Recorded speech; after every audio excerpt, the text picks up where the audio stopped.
something different. All right. So for the YouTubers, we are live right now before we start recording the actual podcast. Give you a little inside baseball action as we decide what we're going to do for this week. We've got a little bit before. We're going to wait till this Friday, right, for Glass, unfortunately. Mm-hmm. So there's what's outstanding we haven't seen. The Mule, which I saw. We haven't talked about Mary Poppins. Escape Room. On the basis of sex. Yep. Holmes and Watson, if you feel like torturing yourself. Hey, replicas. Yeah, with Keanu. With Keanu. Do you have any preferences out of those? Well, let's see. What the hell's even playing at the theater still? That's what my preference is going to be. Let's see. How much does that Rotten Tomatoes score for Glass? No, I haven't looked at it. What is it? Oh, okay. Is it bad? Yeah. 38. Oh, shit. Is that actual reviews or is that audience score? No, I think that's legit. Hold on, let me click on it. From what I understand, it's pretty. Let's see. Did you know that Bohemian Rhapsody was the 8th biggest grossing film of the year? That is insane to me. I can't believe it won Best Picture at the Golden Globes. Drama. That is just. And some of the stuff that wasn't even nominated. Yeah. The Globes are a farce. I don't think there's any way around it at this point. They're a farce. They are. It's just. I don't have an audience score yet, probably because it's not officially released. Yeah. But yeah, it's not looking good. I wonder if that film it's too late. You know, like this thing needed to be made 10 years ago. Or at least before Avengers and all that stuff. I'm wondering if people are so Marvel focused at this point with their superhero movies that this just doesn't. I'm assuming slow burn and you know, realistic tones, not dark and morbid tones a la DC, but you know, the existing in a real universe type thing. I wonder if people the audience has passed them by at this point. Okay. I don't know. Yeah. We'll find out. People like Split. People enjoyed Split. So, I mean, that wasn't a comic book movie until the last. I mean, I guess it wasn't, you know, until the last, minute and a half when David Dunn shows up. Right. Before that, it's more of a supernatural kind of psychological thriller. Okay. So this is what's at AMC that we haven't seen.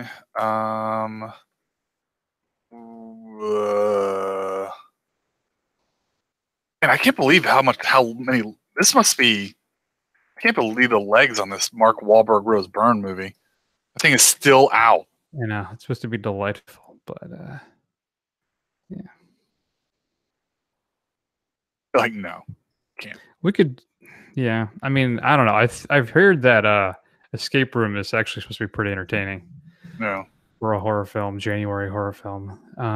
Again, I'm open to Mary Poppins. I've seen The Mule. Well, we can make each other suffer. I can go see The Mule, and you can go see Mary Poppins. And since we didn't each have to see one movie this week. Yeah, all right, that works for me. Okay. 2, at some point, I want to do Bird Box on Netflix. Yeah, me too. That Choose Your Own Adventure one. What's that one? That Bandersnatch. Yeah, Bandersnatch. Well, I mean, it got released. That got released out into the wild, so that was in theaters. Okay. Technically. All right. Okay. You ready? You got your 10? Yep. I got my 15. I got my 25. So. Well, okay. If you want to be really technical, then I've got my 30. Well, I got 32. All right. Let's get this shoe in the read. Okay. Now back to your regularly scheduled programming. Mm-hmm.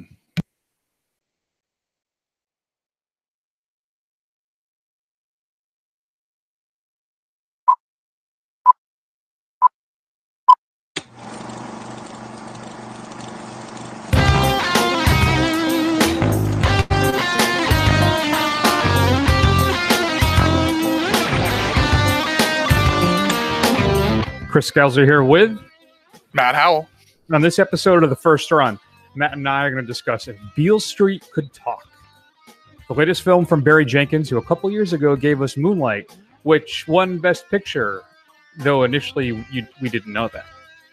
And then Alfonso Cuaron returns for his first film since Gravity from 2013 with the Netflix original. We could talk a little bit about that. Roma. Two, Matt, critically acclaimed films. And you know what? We're using this occasion to wrap up 2018 because we're finally, as it is mid-January, as is our want, going to share with you our 10 favorite films of 2018. But first up, let's start everything off with a clip from If Beale Street Could Talk. You ready for this? I've never been more ready for anything in my whole life. You know I love you. No matter what happens. I'm yours in your mind, and that's it. You want me all the time. Honey, there's something I gotta tell you.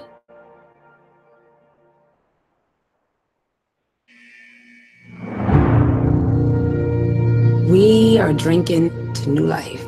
Tish gonna have Fonny's baby. I hope it's a boy. Come on over here, daughter. You're a good girl, and I'm proud of you. Don't you ever forget it. And who's gonna be responsible for this baby? The father and the mother. I hold you in my arms. I gotta hold our baby in my arms. We'll find a way. If Beale Street Could Talk, based on the book by James Baldwin. Kiki Lane stars as Clementine Tish Rivers. Stephen James is Alonzo Fonny Hunt. They're the young couple who have fallen in love. Tish finds herself pregnant, Matt.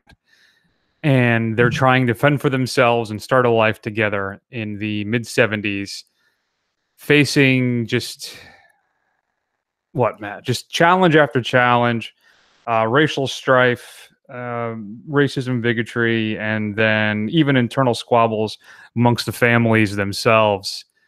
And Matt, if Beale Street Could Talk, listen, we were just talking in the pregame there, which you can watch live on YouTube. The fact that, Bohemian Rhapsody had won Best Drama at the Golden Globes. And If Beale Street Could Talk, I don't think Neri got a nomination. And I walked out of this thing, Matt, in pieces. I mean, the musical cues alone in this thing. I can't remember probably Moonlight, maybe, is the last time I was this emotionally impacted by a film. And if this thing doesn't get nominations up and down the board, I am going to be crestfallen. What were your thoughts? And we can dive deeper into this because I'd certainly like to. But this thing is, I think it's just a vast, even an improvement over Moonlight, which I thought was fantastic. Yeah, and, I definitely striking film. Go ahead. I definitely enjoyed this way more than I enjoyed Moonlight. Yeah, I'm with you. I did think it's funny that you pointed out the musical cues, which I thought were fantastic throughout. The whole film has this kind of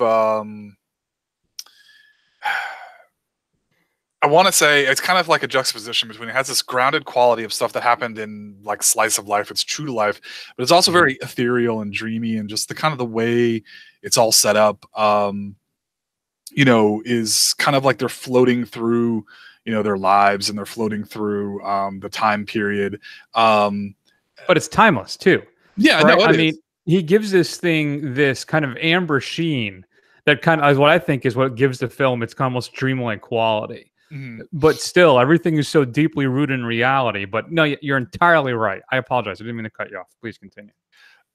Yeah. So, I mean, Jenkins, the actors are fantastic. I mean, I think he tells the story, in such a way that it can really connect with anybody. And there were, I do have maybe a couple like little nitpicky things, but overall, I thought it was a fantastic film. Yeah, I really can't think of a single weak point in this thing, Matt. I mean, Jenkins for me, he just the notes I'm writing down after watching this thing, it masterfully guides us through this family's love story, right? Illustrating us that no matter how many barriers that they run into, how many attacks that their relationship and their love endures, that it eventually will win out.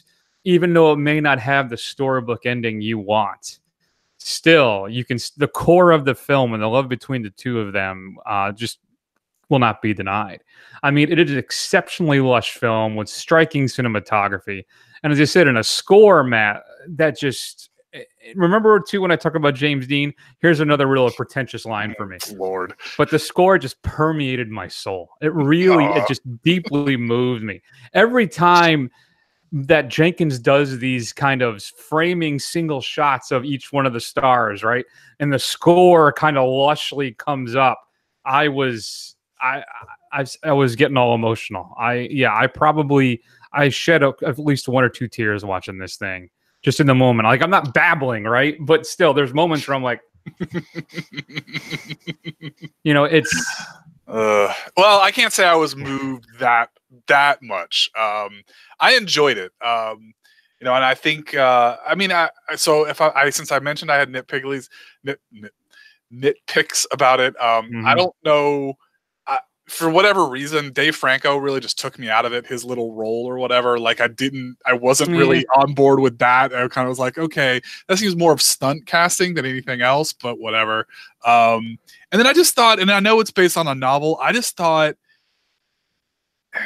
and I'm not making any opinion on this, I just thought it was very interesting that this film, you know, for the reason that Fonny goes to jail is, you know, just in the current climate, that's a very interesting tale to tell.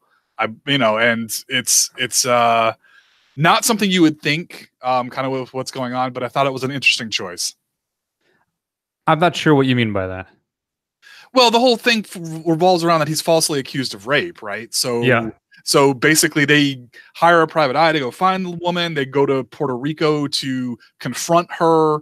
And in this, you know, basically Regina King earns her Oscar nomination, I believe. No, but and yeah. I mean, but I guess just by the very fact of they're approaching this thing that this guy was falsely accused of rape because he's a black guy in the 70s. I just think with that whole angle, especially with the fact they go to Puerto Rico to confront the woman, is just in this climate of Me Too and this kind of all this stuff is just very interesting to kind of focus the film on and take a stance on. I don't know if I had. I'm not saying I have it. I'm not making that as a criticism. I'm making it as an observation. Okay. Yeah. Because I didn't. Okay. I'll just let that go, I guess. Well, I mean, it moved you to tears. You don't want to be confronted with anything that maybe. It's true. I mean, this is, I think, kind of just high cinematic art, you know, for the common man to be able to marry all of these components, this high drama, the themes of love and racism, and there's a bit of a legal thriller mixed in, you know, and then family, and I just how he puts that all together and the way he shoots this thing, it's just fantastic. It is simply one of the best films of the year, hands down. Just absolutely fantastic. And I feel like there's like no buzz for this. I don't feel any juice. Like with Moonlight, you know, there was all of this kind of stuff building for it. I don't seem to feel that for this. I think part of the issue is that, and I'm gonna go on a crazy limb here because I'm really not sure why this is happening, and the tide has seemed to turn with the latest news about it. But right, so Green Book was doing really well critically, or at least in the awards ceremonies, right? It was getting lots of nominations and lots of love. And I feel like Green Book is like the sanitized white version of Racism is Bad, kind of like a Crash, right? I don't think it's as bad as Crash, but it's not much better. And now that there seems to be a deeper look into both the screenwriter of that and the director, that's kind of started to pull back a little bit. So I'm wondering if now, I don't know, some other films like this can get the proper recognition it deserves. I mean, this, like First Reformed, another great film that just seems to not be getting any traction outside of the Independent Spirit Awards. There's a bunch. We'll get into that when we get into the final segment when we talk about the 10 best. But to wrap it up, Matt, it's just a perfect example of the power of cinema. And I'm giving If Beale Street Could Talk an A. I actually sat on A+ for a long time. And initially I think I had to pull it back just because I'm trying to be more critical with my grades this year. And I think I've been a little too lax. And I think an A+ film has to be, for me, a change film. Like, stuff I can't really talk about anymore, So either way, it's gonna come up again in about 25 minutes. All right. Okay. Sure. I can say that with confidence. Yeah, I agree with you. It's one of the best films of the year. We've seen a lot of movies, and I think we've said, I think we said last week that 2018, I wasn't wowed by anything, and I can't say that even this didn't wow me. It still wasn't that one film that just kind of like I gushed over, but I really enjoyed it, and I believe it is one of the best films of the year. But I would give it an A. Begrudgingly? Not begrudgingly. I mean, it's not perfect. It isn't perfect, and there are interesting questions I think have to be confronted about it, and it's worth up for discussion. But it is a fantastic film. It really is. I just don't know if it's just not the transcendent experience for me that it was for you, or even that we've had last year or the year before. Yeah. Well, I think we can talk maybe a little bit about this too in the final segment. I really think, and I read this online on Twitter, and I thought, you know what? I think that's right. That this was not a great year for blockbusters. I mean, financially, sure. Yeah. But the quality of the films was just good. Mm-hmm. But there were a ton of really good smaller films this year. A ton of them. And I think superior to some that we've had in the years past. But we'll talk about all of that when we get there. Sure. So, good times. Good times. All right, if you've had a chance to see If Beale Street Could Talk, shoot us an email at feedback@thefirstrun.com. Matt, coming up on Blu-ray and DVD this upcoming Tuesday, that is January 15th. All right, I'm going to be straight with you. There's one film that's a bigger release, but I just couldn't let go without having this one scene included. It's from a little film. Didn't quite make my top 10 of 2018, but I really enjoyed it. And here's a clip. So what'd be worse, if I'm lying about this or telling you the truth? Prove it. Prove it? Yeah. You want me to prove it? Yeah. Well, what do you do if I can't? I won't walk out that door. No, I'm not going to do it. I didn't think so. Not because I can't. Because it's just not my style. Not your style. Mm-mm. You have style. I do. Well, tell me what that is then. My style? Yeah. Okay, well, let's take this place.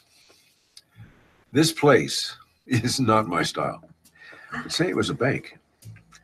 And instead of that counter up there, that was really a teller's window. And that lady standing there was the teller behind the window. And you just walk in real calm, and you find yourself a spot, and you sit down, just like we're sitting here. And you wait, and you watch. And that may take a couple of hours, might take a couple of days even, but you wait. It's got to feel right. The timing has to feel right. And when it does feel right, you make your move. So you walk right up, look her in the eye, and you say, ma'am, this is a robbery. And of course, there's a clip from The Old Man and the Gun, starring Robert Redford, Sissy Spacek, Casey Affleck, Danny Glover, Tom Waits. The latest film from David Lowery, and is being released in Blu-ray and DVD this upcoming Tuesday, the 15th of January. Matt, a great little film, great little jazz score on that too. Allegedly Redford's last role. That's what he said prior to the release, but I think he's since walked that back. But if it ends up being, it was a good way for him to go out. Includes audio commentary by Lowery, as well as some making of featurettes. But if I'm being honest, Matt, probably the biggest release this week is Halloween.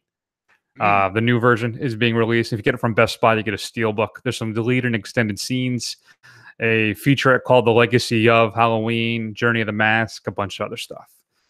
Will you be buying the new Halloween? Did you enjoy it that much? Yeah, I mean, it's probably one of those things. I'm not going to rush out and get it, but once it drops below a certain point, and if I've got like $10 burning a hole in my pocket, I'll be like, yeah, sure, I'll pick it up. There you go. One film we did not catch up with, maybe we should rent it I don't know. I think maybe this may be something we want to wait till it hits a streaming service, which I'm assuming it will. Once Upon a Deadpool is being released, which is the PG-13, was it, version of Deadpool? Right. What involves Ryan Reynolds as Deadpool reading the story to Fred Savage a la Princess Bride. Well, if you pick it up now, they're going to donate $1 for every Blu-ray or digital purchase or rental from January 1st to the 28th to the Fudge Cancer Foundation. Nice.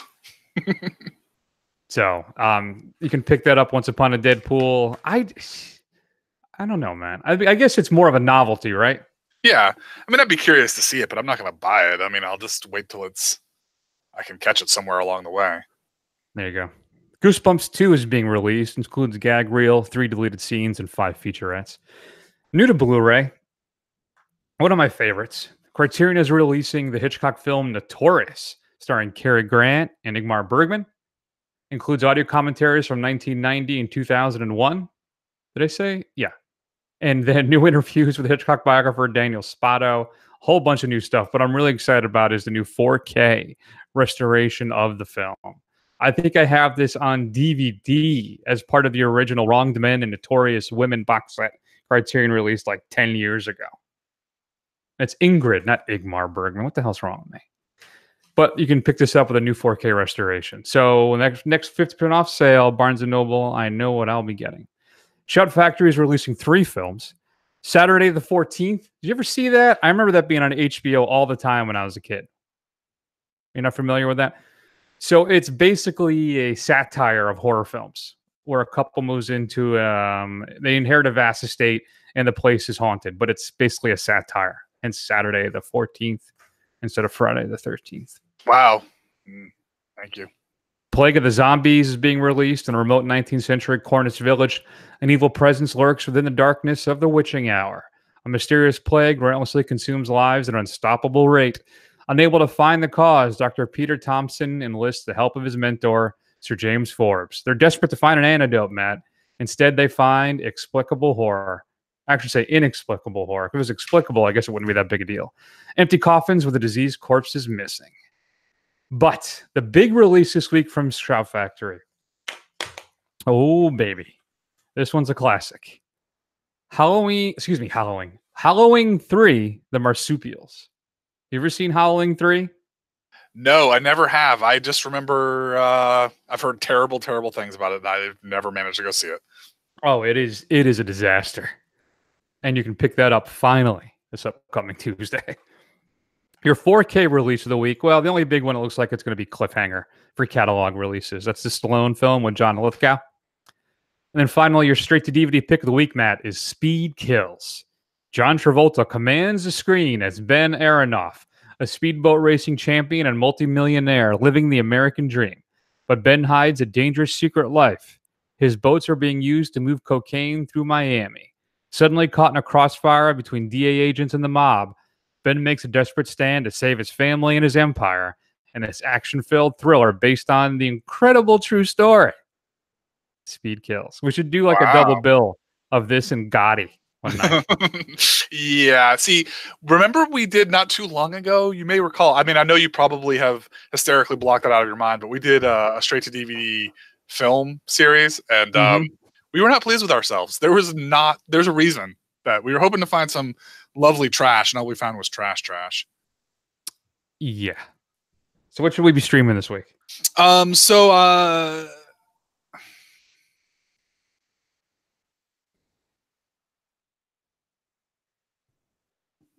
Sorry. This is not a true streaming pick, but I figured enough people have it and they have enough access to it and you can stream it through certain apps, but I really wanted to throw it out there. The Death of Stalin, one of our favorite movies of the past year, is available for streaming on Showtime Anytime or on demand if you're a Showtime subscriber. It's really kind of the satirical look at well, I guess the USSR dealing with and the power struggle after the death of Stalin.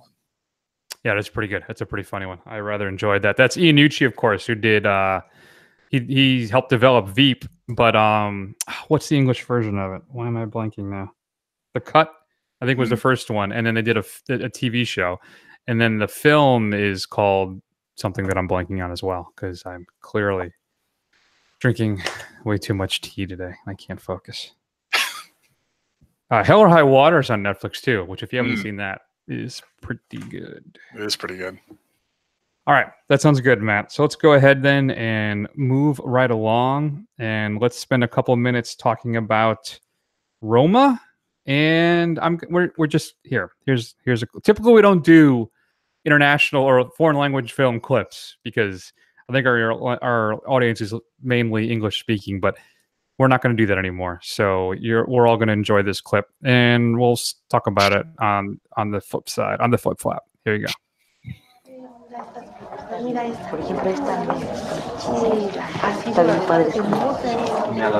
Mire cómo ve esta. ¿Cómo esa? ¿Está bien? ¿Te gusta, Cleo? Está bonita. ¿En cuánto me la va a dejar? No, pero con descuento de cliente antiguo. Ay, déjenme ir a preguntar a la patrona, ahorita vengo. Aquí compramos el mueble para el cuarto de Toño y Paco, que ahora está en el desierto del Pepe.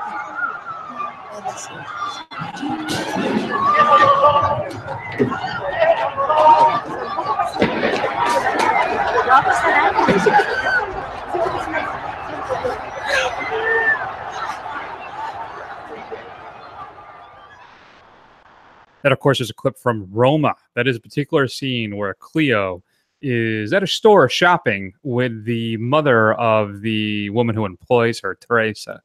And in the background, as you hear it start to rise up, is the student massacre in Mexico known as the El Canazo. Damn it! El Canazo. El Canazo? Don't ask me, man. You think that year of Latin and then Italian would have helped me nail that. But, you know, I got to start practicing these things ahead of time. You could just, say it in English. Student massacre. The greatest student massacre in the history of Mexico. So there's this brilliant panning shot where we go around the department store, right? And then we look the window outside the window, and you see the riot and the massacre start to unfolding, and then it comes back around again. And then there's one of the individuals, one of the students who's running from the assault, and people come chasing in after him. And there's a scene where Cuaron frames a gun right in this guy's hand and pulls back and reveals who it is. It's just an example, Matt, of just the technicality and master artwork that Cuaron brings to this thing. So generally, why don't you tell the folks? Of course, as always, every episode is mastered for a particular listening experience. Is this one for a riot? If you're trying to run around, this one is built. It was mastered particularly for going to shop while a calamity happens outside the window.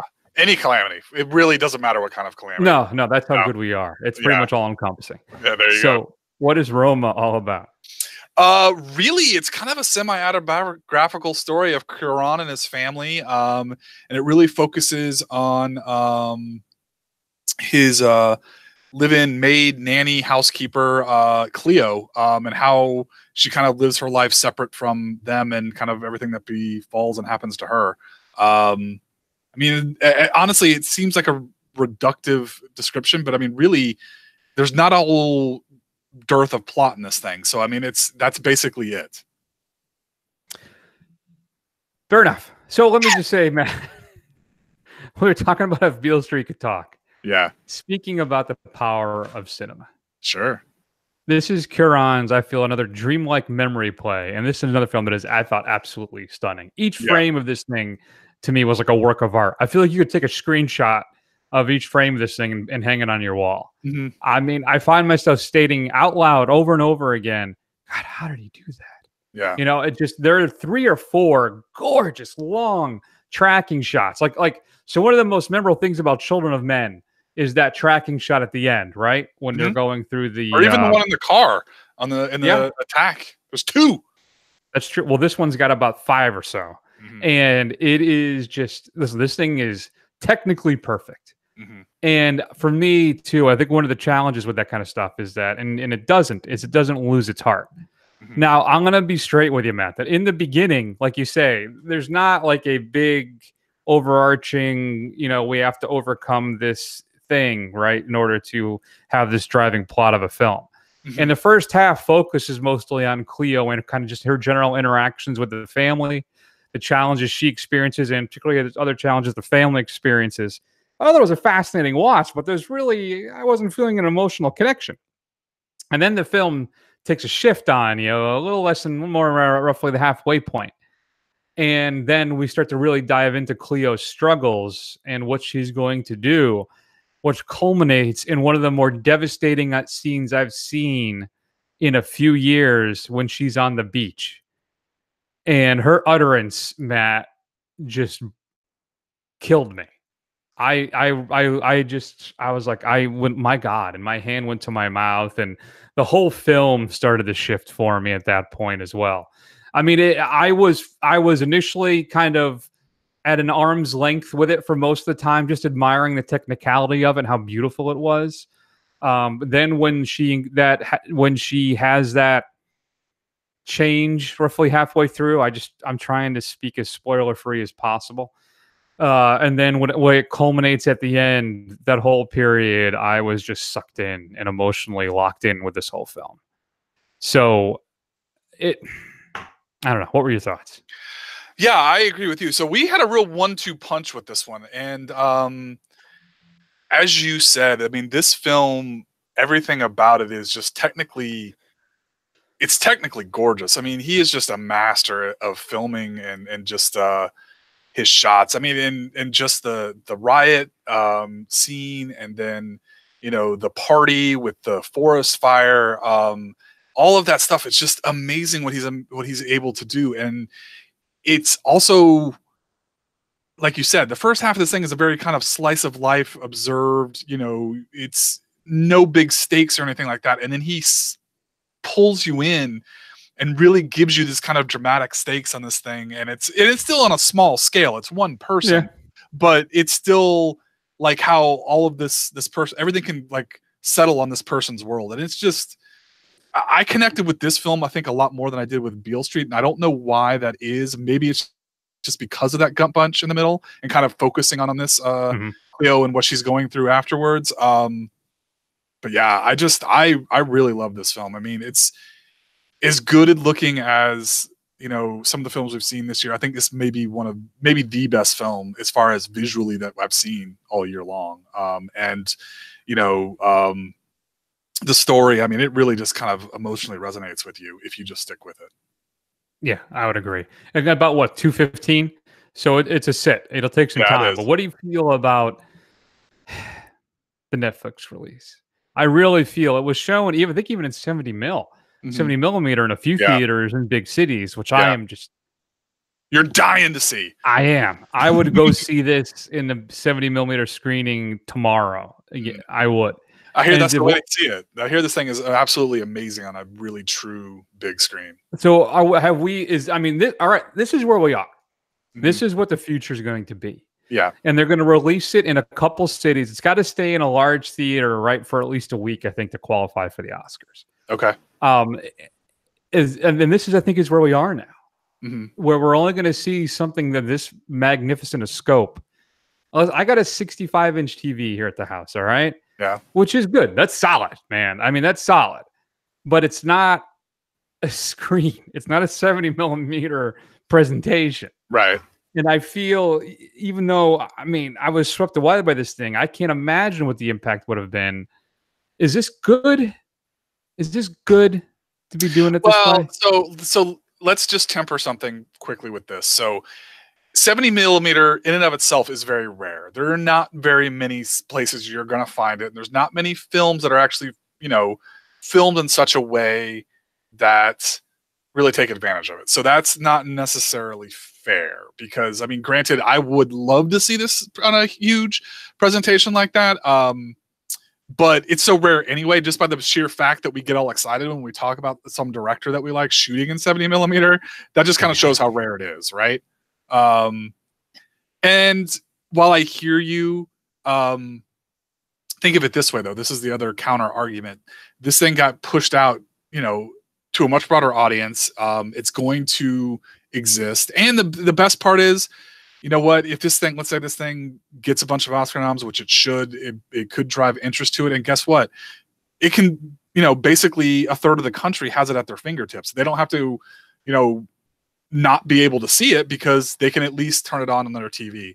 I appreciate the fact that it's only out in a few theaters, but I don't think that would be any different now. If it gets a bunch of Oscar buzz, it probably will go wider on other screens. But in rural parts or more secluded parts of the country, I mean, I think it's great that they have the opportunity to see this thing. That's a great point. I didn't even think of it that way. That's a great way to put it. And you're right. If it does really well, it could get a larger theatrical release. It's entirely possible that Netflix would do that. I don't know. But still. All right. Any other thoughts about Roma? No. I'm gonna give it another A, except this is the top half of the A for me. This is the A.5 as opposed to the A.4, which was what we had before. Yeah, I gave Roma an A as well. It's just a stunning piece of cinema, and I'm thankful that it exists. If you had a chance, if you had a chance to see Roma, shoot us an email at feedback@thefirstrun.com. As always, we'd love to hear your thoughts about this film. And here we are. We are now going to talk about the 10 best films of 2018. We're going to break it up in chunks. We're going to go 10 through 6, 5 through 1. All in this episode, don't worry. Yes.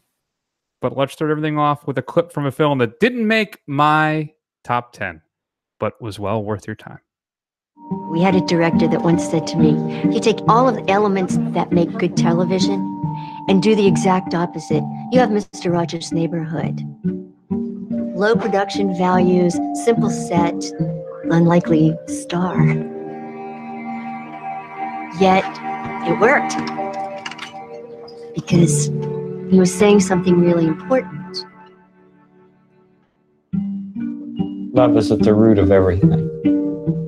All learning, all parenting, all relationships. Love or the lack of it. And what we see and hear on the screen is part of who we become. That, of course, is a clip from Won't You Be My Neighbor, the documentary from 2018 about Fred Rogers and Mr. Rogers' Neighborhood. The, I think, perfect balm for our times. It makes me want to revisit it, listening to that clip again. Just a delightful documentary. And, man, I think we both did absolutely love that thing. We did. It's my number 12. It's my number 12. Yeah, definitely. So I'll mention. There you go. Same with me. So I'll go first. I'm feeling generous. Thank you. Since I won the Rotten Tomatoes score contest. I don't know if I brought that up recently. So I'll go first. So you get the ultimate number 1. Here we go. Number 10. Here's the thing too, Matt, is a few of my films on my list we did not see for the show. You always do that. But I'm sorry. It was really good. I'm sorry. And it's Carlos Lopez Estrada's Blind Spotting, written and starring David Diggs and Rafael Casal. Did you catch up with Blind Spotting at all? No, I didn't. So Diggs plays a gentleman who's in the last 3 days of his probation, and he's doing his best to not get popped again and go back to jail. He works for a moving company with his buddy Miles, who also played by Casal, and I hope I'm pronouncing that correctly. And it's just what is unique about this film. So what happens to, I should say, on the third day, right? So he's got 3 days left to go. On that first or third day, I don't know how you want to count it. 3 days to go. That night, he witnesses a cop murder somebody. And he is now haunted by this and trying to figure out, what does he do? What can I do? And just the way this film, Matt, is able to weave through hilarious comedy, heart-wrenching drama, the thrills, it's a bit of a thriller as well, and just some truly shocking moments, and yet be able to maintain a humor and balance all of these genres so perfectly. I was just blown away by it. And Diggs gives a fantastic performance in this thing. So it was just exceptional. So if you have a chance to see it, you definitely should. So that's my number 10 is Blind Spotting. So usually in these things, I usually kind of put my more populist fare on the bottom half of this thing. Stuff that, I thought was very good and was probably more enjoyable films of the year. But I only have a couple of those, really. But I know my 10 is going to irritate Chris, but we're going to go ahead and get it out of the way because I think you won't be too mad about the rest of my list. But my number 10, I think, is really the big... Aquaman? Huh? Aquaman. No. Just cleared $1 billion, baby. Did it? Well, I'm going to talk about $1 a film that cleared over $2 billion. Oh. And that's, of course, Avengers Infinity War. It's a cultural event. It is... you can... Chris, look, I know you're vinyl. You're analog. You wanna watch stuff on film. But I'm sorry. This is a film that's going to have legs. It's going to resonate for a long time. Nobody was talking. Really, very few films got as much discussion as this did, just with what happened. And it's a culmination of kind of everything that's gone before. And I think that's a big achievement and it deserves to be recognized. Do I think it should be nominated for an Oscar? No. But I think on a podcast with a couple nerds, I think it deserves to at least be one of our number 10s. A couple 30, early 40-year-old cis white males. I imagine it's going to be on one of our lists. Well, it wasn't awkward. You know what? I got no problem with you putting a 10. Just a matter of fact, let's keep in mind it wasn't even the best superhero film of 2018. No. And I think we can both agree on that. That's true. And the best superhero film was an animated one. What do you think of that? Mm-hmm. All right. My number 9. This was tough for me. I kept going back and forth with a couple of these.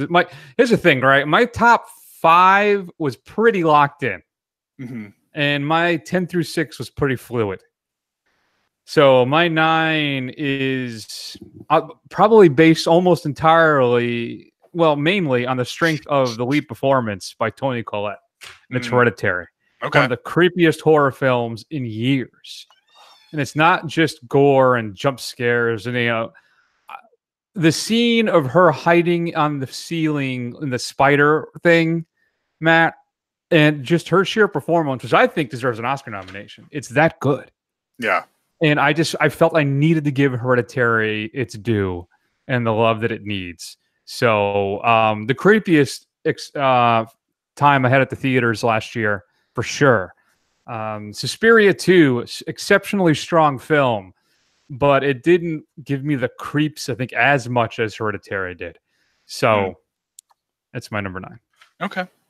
So we had a lot of films that really had a lot of social commentary, and this is the first one of the ones that are going to appear on my list here. But number 9 is Sorry to Bother You. It's kind of like this weird alternate reality where this young man who's gets employment with a telemarketing firm, and he starts discovering the power of his white voice. And it just gets more insane and crazier from that. It's actually a really funny film. Everything's really well acted. Tessa Thompson's great in it. Just kind of the absurdity of the whole thing. Armie Hammer is a delight as just a scumbag corporate CEO. And it gets very it gets more than a little weird at the end with something that kind of comes out of left field, but it's a strong film. It's a good time. You should watch it. Yeah, that's probably a 13, 14 for me. I still don't know how I feel about that last 15 minutes or so. But it's a statement. It is. And it is really interesting, and it demands to be seen. So you should definitely check it out. Yeah. And I can't wait to see what Riley does next, let me tell you. All right. My number 8 is another statement film about racism in America, and that is Spike Lee's Black Klansman. The story of Ron Stallworth, the Colorado Springs Police Department. He's the first black officer there, and he infiltrates the KKK with the help of Adam Driver. One of the this thing just hits you over the head and is unapologetic and is worth it entirely. If you have any qualms with this thing, it may be how it wraps up too nicely and becomes too much of a procedural at the end. But the first 2/3 of this thing are electric, and it's hilarious. It's a lot of fun. It's very thought-provoking, and Lee's in your face about this, and I think deservedly so. A little reveal about me, Matt, too, is years and years ago, before I I think I can say this. Before I became woke, as they say, about all this stuff. Oh. I was at a point where I felt like I was probably 14, 15, maybe younger, maybe 15. And, kind of buying into the whole, well, Spike Lee's the racist director, with all the stuff he does, And then as I got older and learned more and read more and experienced more, I started to really figure out what was really happening and appreciate the real circumstances of growing up black in this country. And I'm telling you, man, Black Klansman just drives it home. It's also, on top of all the social commentary, it's entertaining as hell. So that, Matt, is why it's my number 8. Okay. My number 8 is Hereditary, the strongest horror film of the year. Now, I don't think we had some good horror films, and I don't think we had really I don't think we had as much of a standout as we may have had in years past, but I really enjoyed Hereditary. It is an all creepy as hell. It just hits you in such a way that you're just not expecting on so many fronts, and several times it just pulls the rug out from under you. And just all of the principles, especially Toni Collette, are great as this disintegrating family. And really, for a lot of the film, I mean, that's really the horror and the hard stuff to watch, is just to kind of like this family slowly unraveling amongst itself and just kind of turning upon themselves. And it's a tough sit, but it's a film you should see. Yeah, no, that I agree. Obviously. So obviously, my number 7 is another film we did not see for the show, Matt, that I think you have to watch. It's called The Writer. It's written and directed by Chloe Zhao. Stars Brady Jandreau, excuse me. He plays himself, basically. He plays Brady Blackburn. He lives in poverty with his father and his autistic sister. And he was an up-and-coming Bronco rider, right, in the rodeo. And he suffers from brain damage. And he is trying to kind of get back into it, but he can't. He's losing some motor functions. He's prone to seizures, and he's basically lost everything that identified him. And he's trying to struggle and figure out now who he is, and to try and have a life and create a life for him and his sister. And it is just a beautifully poetic film, watching this kid who plays himself, basically. That's one of the brilliant things about this, is Zhao finds a story, creates it, but it's basically this kid's story. This is his life. And he just, having the real people, his father played his father, his sister plays his sister. All of these people actually are in this film. His best friend, who he goes to visit at a hospital, at a care center, who suffered brain damage much worse than he did. He's in the thing. I mean, it's one of those cinema verite things. It's heartbreaking. It's beautifully shot. Lots of wide open plain shots. But not even just focusing on him and his story and struggling to identify himself, because he's a cowboy in the West, right? I mean, it's set in modern times, but he's a cowboy, and now he doesn't know who he is. But it's made by an immigrant. So it has a universal tale, a universal thing about being an immigrant in the United States as well, trying to figure out who you are now, have a new identity, start your life over again. It's just a universal film, and it is beautiful, and everybody should see it. So The Writer is my number 7. Okay. So speaking of tough sits, my number 7 is You Were Never Really Here. Stars Joaquin Phoenix as this kind of force of nature, avenging madman who is enlisted to go find a young victim of human trafficking. And this is a film where it's almost, there's so very little dialogue. Everything is kind of glowers and just brutality and long pregnant pauses into the middle distance. But really, it's a powerful film, and it's I was not prepared for some of the level of the brutality, but it is even for what it is, it's a gorgeous film. I would agree. Yeah, I don't know. I may have some thoughts about it later. My number 6, then, Matt, is going to be Alex Garland's Annihilation. Okay. One of the first films we saw last year, a sci-fi thriller starring Natalie Portman, Jennifer Jason Leigh, Gina Rodriguez, Tessa Thompson. as well as Tuva Novotny and Oscar Isaac. And Oscar Isaac, he works for, is he a pilot? He's in the military. Now I'm blanking. But he's just a soldier. He's soldier. All right. So they go into this. So this thing called the Sheen has appeared, right?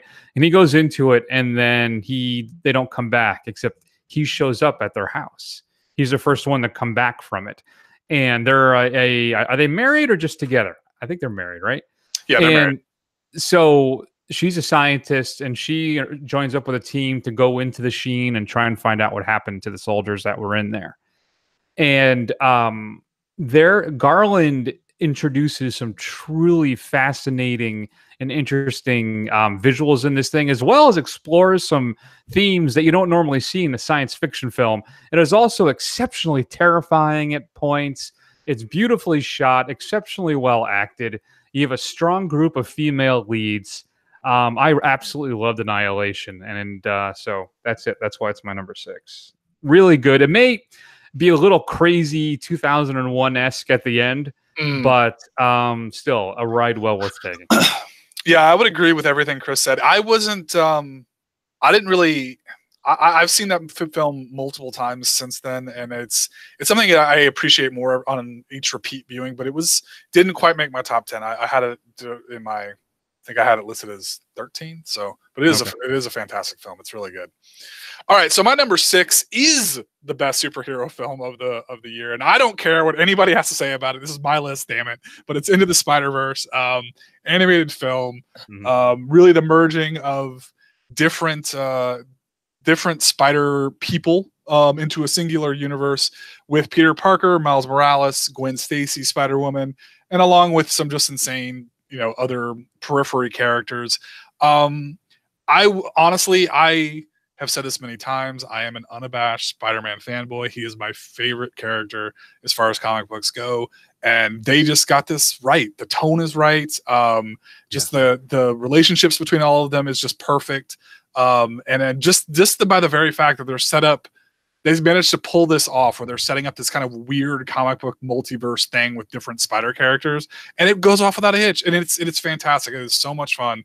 I think it literally might be the most fun I had at the theater all last year, and I absolutely adore that film. No, it is a good one. Didn't quite make it for me, Matt. An honorable mention, though, for absolute sure. All right. Whew, that's a lot of talk. It is. So why don't we take a break, refresh ourselves a little bit, Matt, and let's go ahead and hear a clip from another movie that unfortunately didn't quite make the cuts. I think we should do it. Really? Really? And you're looking at me. Only because you're the only person here. I do think you'd be good at it, though.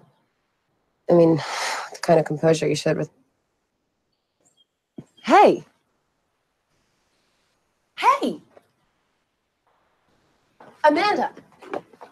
Amanda, where are you going? I don't know why you're saying all this now. I think you might be saying it because you're emotional. Why am I emotional? I don't know. You just never really tell me anything about your life. That's not true. But that doesn't stop you from asking me to kill someone for you. That's not what I'm asking. You do realize that I'm the very worst person to do this. I'm awaiting trial for animal cruelty. If anything violent happens anywhere near me, I'm the first person they will come after. Okay, I get that. If we were going to do this, we would both need to be far away with airtight alibis. There's a clip from Thoroughbreds, starring Olivia Cooke, Anya Taylor-Joy, and unfortunately the last film to feature Anton Yelchin, about a couple of young women in the Connecticut suburbs who decide to kill one of their stepfathers. A darkly comic thriller and a really good film. Yeah, it's a good film. So that is Thoroughbreds. Make sure you check that out. It's available right now for rental and purchase. All right, Matt, moving right along. My number 5, a film you mentioned a little earlier, and I'm a little disappointed that it was so high on your list, but wasn't that high, so it's okay. It's okay. Lynn Ramsey's You Are Never Really Here. This was in my top 3 for a little while back there, but Joaquin Phoenix plays Joe. He's a traumatized hired gun who basically beats pedophiles to death with a hammer. And given our times, I think it seems a little appropriate. So still, as he deals with his PTSD, And it is an incredible moving performance by Phoenix. And as you said, not a lot of dialogue, so it's all about emoting and facial movements and expressions, and just his inability sometimes to connect with reality. It is just a shocking, heart-wrenching, and stomach-churning film. It's like you said, it may be a bit of a tough sit because the violence, when it hits, it is shocking. But still, as a dramatic film and a performance by Phoenix, that is top shelf for 2018, and a film that is unfairly not getting a lot of love in the award season for some reason at all. And it is a bitter disappointment for me. So that's my number 5. You Are Never Really Here. Yeah, that could have. I mean, I think my top 4 were pretty locked in. You can probably mess around with the order some, but yeah, I guess I could probably on a different day maybe have moved that up earlier or higher. But great film. All right, so my number 5 is one that I also mentioned earlier in the podcast podcast. Sure. Is The Death of Stalin. Again, one of the funniest movies I saw last year. Just black comedy, just crazy satire. And if you just kind of want to watch, the crumblings of an ineffectual government trying to get itself together, hey, we could be living in those times sooner than you think. Whoever knows. Right. But it is just a darkly funny movie, and I think it's probably one of the funniest movies I saw last year. So, Death of Stalin, number 5. Honorable mention for me as well, but a pretty solid pick. Number 5, though, which is weird because I look at my 5. You just heard You're Never Really Here. That weird. All right, I just don't get you sometimes. My number 4 is the debut of Bo Burnham, starring Elsie Fisher. 8th Grade. If you liked Lady Bird from last year, this I think is kind of a spiritual cousin to that film. A hilarious, heart-wrenching tale of Elsie Fisher's 8th grade year as she's ready to go off to high school. And I think why she plays Kayla Day, and you're able to connect with her on such an emotional level. I've had kind of similar experiences as this young lady. Those similar situations, and there's particularly one, I know we talked about it during the show, and this cringe-worthy moment in the car. We were like, please God, no, please God, no, please God, no. All right, and just all the stuff she experiences being raised by her single dad and just trying to fit in and yet still be her.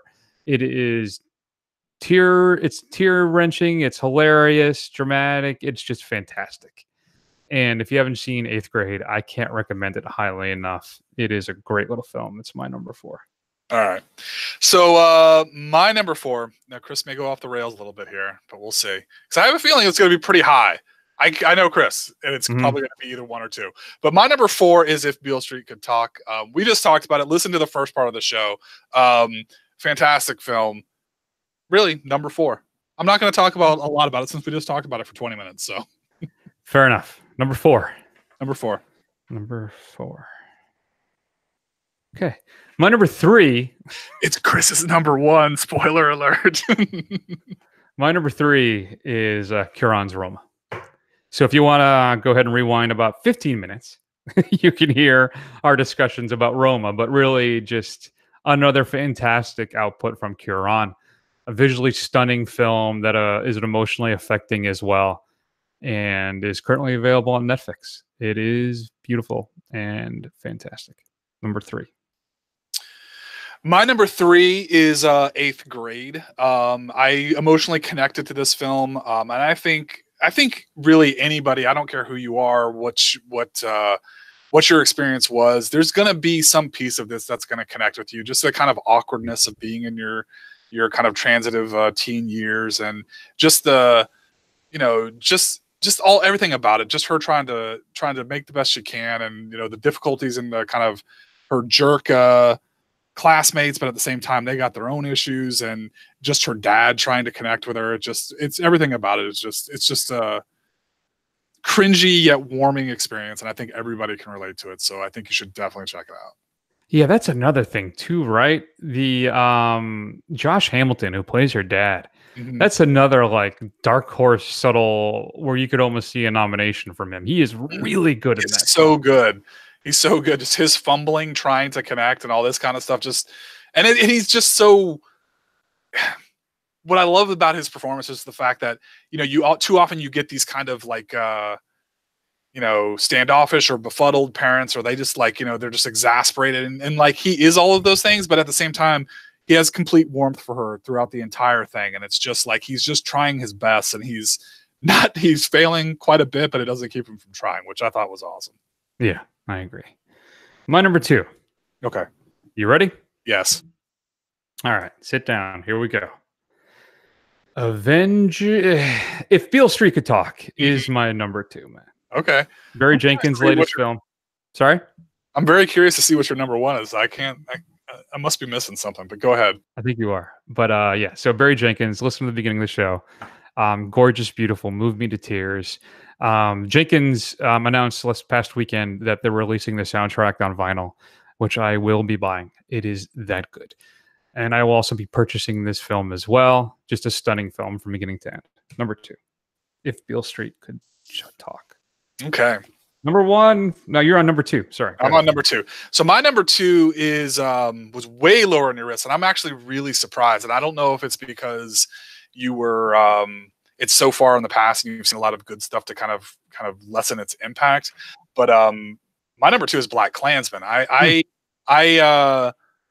was, like you said, it's just an absolutely electrifying film, and it's probably some of Spike Lee's, well, not even probably, it's some of his best output, in a long time. And it's just it crackles, it's just it skewers all the right targets, even beyond the principles in Washington and Driver. Topher Grace is fantastic as just this kind of milquetoast evil kind of thing, He does a great David Duke. Yeah, he does. He does a fantastic David Duke, and I mean, and it's and everything about it. It's got something to say. It's funny. It's well acted. It's well shot. It's got some real strong moments of just to look at in cinematography. So yeah, I think it's number 2 film. 2. Wow. Yeah. All right. I wonder if we have the same number 1. No, we do not. Go ahead. We don't. Interesting. All right. My number 1. I'm surprised then that this film did not make your list. I'm shocked. If I've forgotten something somehow, that I reserve the right to alter my list. But go ahead. Yorgos Lanthimos is the favorite. For me, is the best film of 2018. Emma Stone, Rachel Weisz, and of course Olivia Colman, who I think will get an Oscar nomination and likely win. Lanthimos' film, it's an historical period kind of comic drama. It is hilarious, and just the backstabbing and the relationship between these women is just this thing, Matt. I was riveted. It's 2 hours long, and I couldn't take my eyes off the screen. Nicholas Hoult deserves a nomination as well. Everybody does. This thing was fantastic. Mm-hmm. The more I thought about it, Matt, the more I sat with it, the more I loved it. And out of all the things I've seen last year, this is the one I want to see again immediately as soon as possible. Mm-hmm. I don't know what it is. It's stuck to my brain, and I couldn't stop thinking about it, and I cannot wait to see it again. You would think that, I don't know, listen, if you told 15-year-old Chris that I would be looking forward to a kind of a period piece drama, right, with some comedic undertones, I would have told you were crazy. Mm. But this thing is fantastic. And it's the reason why I like going to the movies, to seeing stuff like this. Well, in Beale Street, all this stuff. I mean, it's a really strong year this year. But for me, the clear winner is the favorite. Mm. All right. Very good. Well, my number 1 was also the favorite. You're right. It was. We did have the same one. Yeah, it is a fantastic film. And it was really interesting. Obviously it's not very true to life, but I would like to point out all of these people are real people. So, obviously, Queen Anne of England, Rachel Weisz's character actually existed. She was viewed as having too much focus on the court or too much power in the court, and Hill came in and undercut her, and that's all stuff that actually happened. So just kind of put that historical lens into it, and it's even more fascinating to sit there and watch that. Like, some of this is actually true. So fantastic film, fantastic acting, and just even the way it looks. He just gets the whole just like cold, damp look of England, right? And it's a gorgeous film. What also is really interesting about it too is it's anachronistic, right? I mean, even though it's set in the past, it does have a very almost modern feel to it, particularly I think with the storytelling and the mannerisms and the delivery of the humor and the dialogue. Yeah. Just really absolutely fantastic. Yeah. It is. You know what? I think I did leave off Roma, and I don't think I should have done that. So I'm going to put that as my number 5. I'm taking Death of Stalin off. That's interesting that you can just slap out Death of Stalin and automatically put it in 5. Yeah. Yeah, because I don't think I wouldn't. Well, actually, you know what? I'm going to put it at 4 because I think I liked it better than Beale Street, for sure. Okay. Well, it was an 8.5. It was an 8.5. Roma. And Beale Street was an 8.4, so therefore. So you have to, exactly. Integrity is what we're all about. Honorable mentions. What do you got? So ones we haven't said so far, Mission Impossible Fallout, one of the best action films of the year. Upgrade, one of my favorite B films of the year. A lot of fun. Mandy, just because it's batshit. And let's see, got a bunch of other stuff on here. Simple Favor was a lot of fun. Suspiria was fun. Widows, solid film. For sure. Buster Scruggs, Searching. I didn't get to see Leave No Trace, which is getting some quiet support, so I do want to see it, but you said it's fantastic, so it is. I would just mention that. That was like my number 10. That and Blind Spotting, I kept going. Listen, let me put it this way. My number 10, at one point, these were all in my 10. Sisters Brothers, which is great. Is it? The I really Joaquin wanted to see Phoenix, it. John C. Reilly film. I really had a lot of fun with that. Okay. First Reformed with Ethan Hawke. Leave No Trace. Assassination Nation. I do like that thing. Suspiria and Blind Spotting. We're all like, I could make an argument for every one of those. So I adored every one of them. So yeah, those are all ones that are honorable mentions for me. Did you have any others? I didn't mean to cut you off there. There's like a bunch of solid films. I really liked Ant-Man and the Wasp, so I put it in there. Tully had its moments. I thought that was good. On my list. Suspiria. I don't know if I said that already. Yeah. And just because it had the single best comedic performance of the year, Game Night, for the delightful Jesse Plemons. I'm putting it on there just for one performance, but it's worth it, gentlemen. Game Night's on there for me as well, not just for Plemons, but also Rachel McAdams is really good in that. And the opening of that film is brilliant. Yeah. And the title scene, the title cards and title opening sequence, whatever it is, really just fantastic. So I agreed with that. What else did I have that you didn't mention? Old Man and the Gun, which I think I talked about earlier. You said Isle of Dogs. Yeah. I think quite a good film by Anderson. Krasinski is A Quiet Place. Yes. Good. Really good. Yep. Damien Chazelle's First Man. See, I didn't see that John either. Glenn story. Yeah.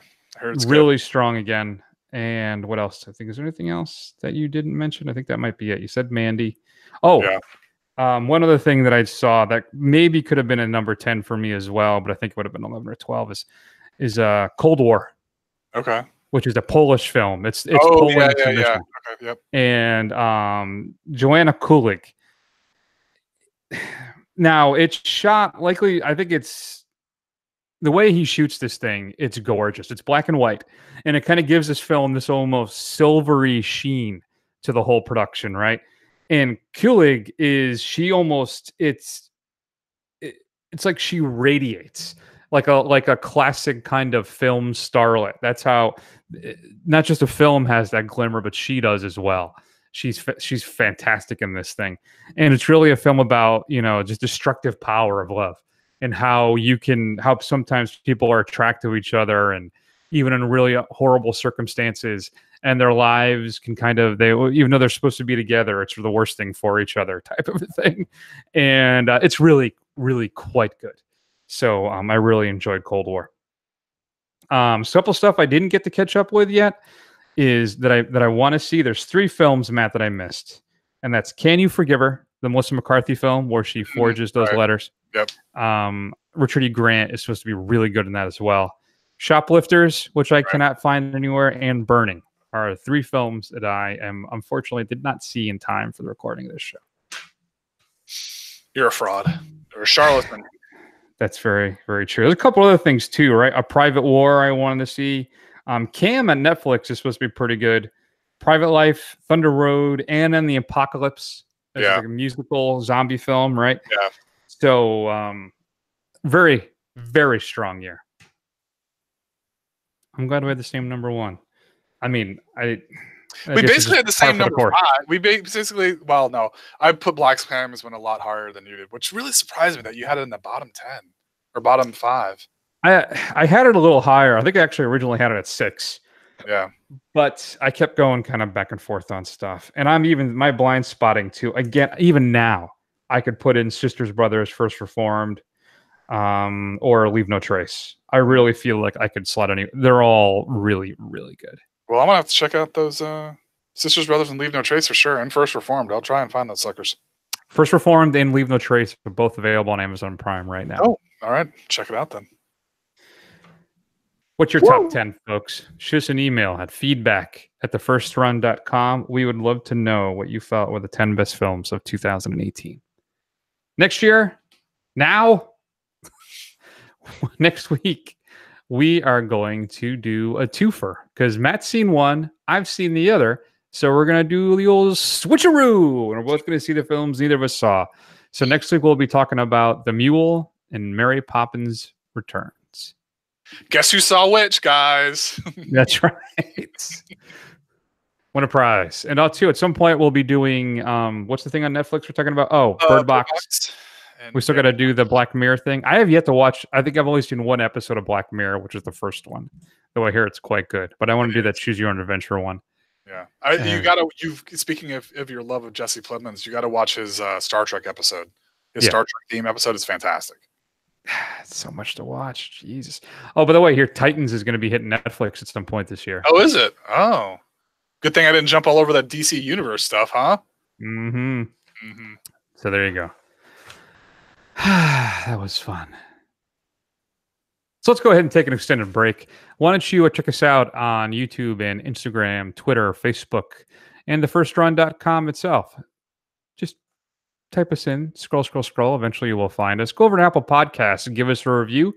I will read it live here, and it's the best way for other people to find the show. And that's going to be it, Matt. It was a good year last year.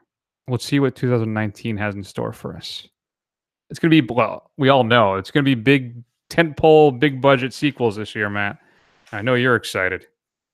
I am. You should be too. I am. I'm good. I'm fine. I'm excited. So go ahead and take an extended break, and we'll see you all soon.